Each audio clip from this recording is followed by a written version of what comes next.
Comics and Books fans, this is Scorp1701, and tonight we are going to be finishing up with our X-Men Gold team from the 1991 run on X-Men made popular by Jim Lee. And our final member of the X-Men Gold team is none other than the time-traveling Bishop. And Bishop came in a regular Marvel Legends box here. As you can see, he was part of the Sauron Build-A-Figure. And taking a look at the box, you can see it says Build-A-Figure here at the top. You can see Marvel Legends series, Bishop looking all grumpy in there. X-Men, Marvel's Bishop, Hasbro. On this side of the box, you have a nice picture of Bishop there, looking all stoic. And on this side, same picture. On the top of the box, you have a big giant X. I don't know if you can see that. There he is, nice and shiny. On the bottom, you just got words and barcodes. And on the back of the box, you can see a nice picture of Bishop. And he has his gun there. You can see the Sauron figure when it's all put together with each of the figures in this wave, which included Omega Red, Deadpool, Deadpool 2, Wolverine, which was actually X-23 at the time, Lady Deadpool, and Bishop himself. So there's a lot of Deadpool in this wave where we got Bishop. But anyway, we're not here to talk about Deadpool. We are here to talk about Bishop. And this is what he looks like in the box, but no one cares about what he looks like in the box. I know I don't. So let's get him out and see what he can do. And here we have Bishop out of the box. And out of the box, he stands just under 7 inches tall, so he's fairly big for Marvel Legends. He comes with just 2 accessories. Well, 1 accessory. The other is a Build-A-Figure part, which is this big wing hand here. This is one of Sauron's arms, and since we're not going to put together Sauron or have anything to do with Sauron, this is the last time we'll see this thing. But you can see it's an arm, and it has these neat little flexy wings and a little hand that goes up and down and a little peg to stick in. So yay for arms. But anyway, to actual accessories, the only thing he actually comes with is this nice little shotgun type dealie. It is really basically gunmetal gray, nice sculpted detail on it. We'll get a look at that a little later when we show him holding it and all that. But anyway, taking a look at Bishop here, and he is very finely painted figure.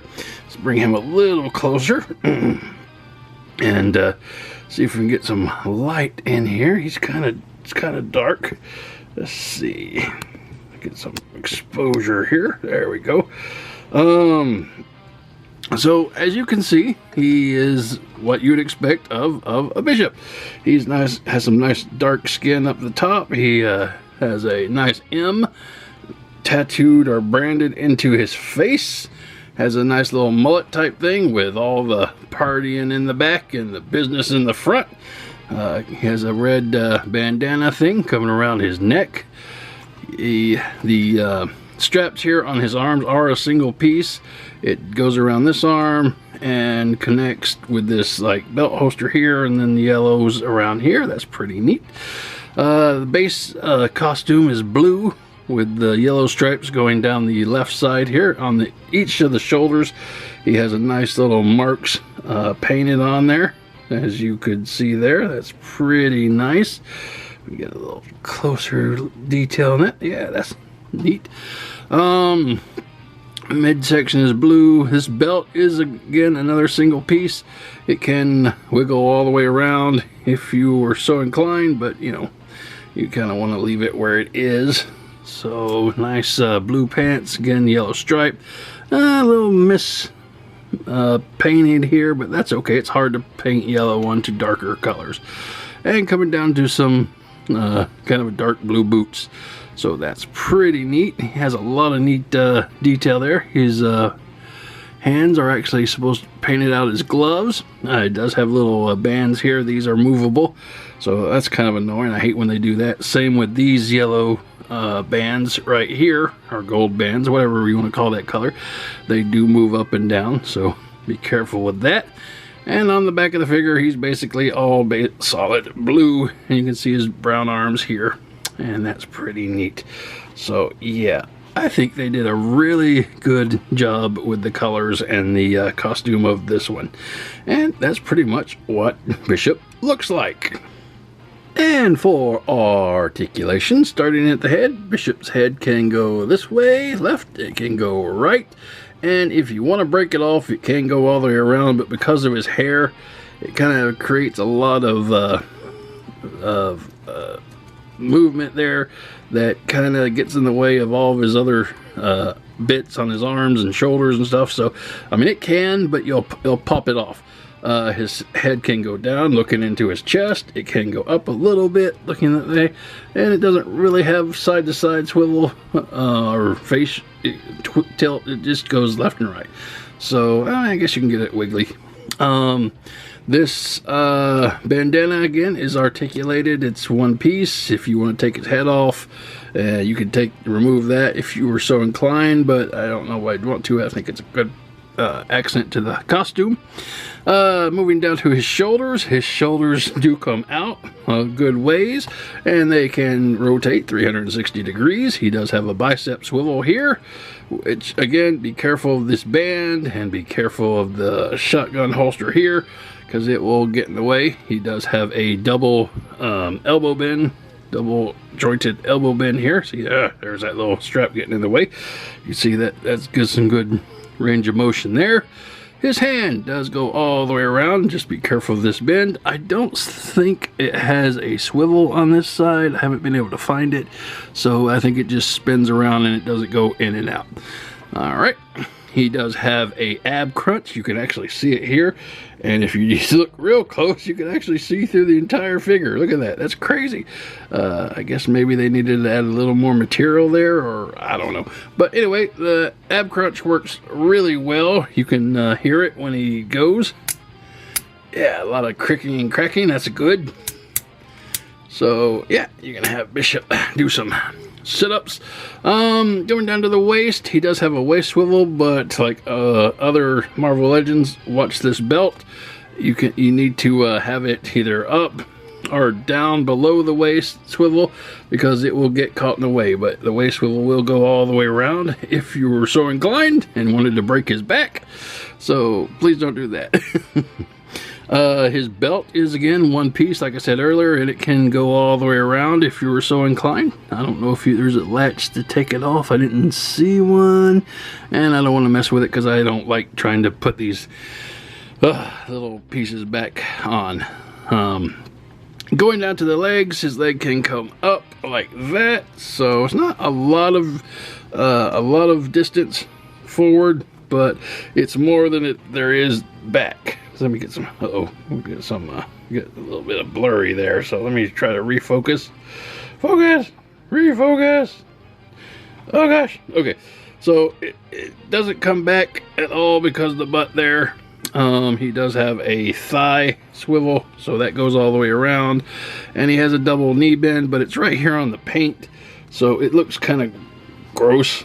I don't know why they wanted to do that, but I guess they didn't have much of a choice because his, pants are painted like that. So, but anyway, it gives a nice motion here onto the back of the legs, and bringing it back out, he has a boot swivel, so that can go all the way around. And his feet, they do all sorts of neat stuff. They can go up a lot, and they can go down a lot, and they could swivel to the right and left, and they could rock, and then they go all the way around like that. It's crazy if you want to break his foot. So that's always been a good point of articulation in the feet. That's pretty much it for his articulation. Again, this is one strap piece. This is actually movable if you were so inclined, but don't, because you probably never will be able to get it back on right. Alright, that's it. Moving on. And here Bishop is holding his shotgun, whatever, future plasma rifle. I don't know what it is, but it's really nicely done. You can see a lot of detail molded into there in the barrels. Got a couple barrels in there, looks like 2. And yeah, that's pretty nice. He holds it really well. He can hold it in either hand. It's a nice snug fit to get it in there. And if you don't want it there, you can obviously take it out and put it in the little shotgun holder that he has on the back, his back. So yeah, it fits in there really nicely. Kind of a little too snug. It kind of snakes down there, so that's pretty interesting. But it's weapon storage if you're into that kind of thing for your Marvel Legends, instead of want to have them hold it, which, you know, most people have them holding their weapons. So yeah, all right, moving on. And full comparison, here Bishop is with a couple other X-Men Blue members and Jean Grey. This is kind of mimicking when he first came and drew down on poor Gambit there. Nobody knew what was going on. They just thought he was going to kill him, and it made for a lot of interesting drama. Moving on. And here you have your entire X-Men Gold team. Jean Grey, Archangel, Storm, Colossus, Iceman, and Bishop. And this is a really, really good set. Really good team. I like how these came out. Took a couple decades to get them, but in my opinion, this is the best group of Marvel Legends that you could have if you wanted to construct the X-Men Gold team from 1991. Alright, just one more minute to look and reflect of how great that is. Now, moving on. And this has been the Marvel Legends Bishop from the Sauron Build-A-Figure. And I think it is a very good figure. I mean, it captures what Bishop looks like. It has good paint, except from the knees. But again, like I said, yellow on blue is going to be very hard to keep intact. They did a good sculpt of him. His head is awesome, with all the way down to his white eyes, his beard, the M that's tattooed over his right eye, his mullet, as it were. So yeah, I think I'm pretty happy with Bishop. The character, otherwise, I mean, he was kind of thrown into the X-Men Gold team, I think, because he wasn't in the initial story. He came just slightly later.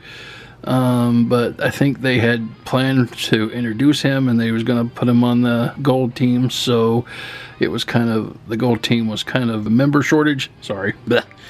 So, you know, for what it is, you have him, and he's part of the history and the team. I think maybe they could have used another X-Men, and I'll kind of go into that next time. So yeah, this is not the last X-Men that we're going to be seeing, so stay tuned. But for the most part, that's it, guys. I hope you enjoyed the review, and until next time, we'll catch you later.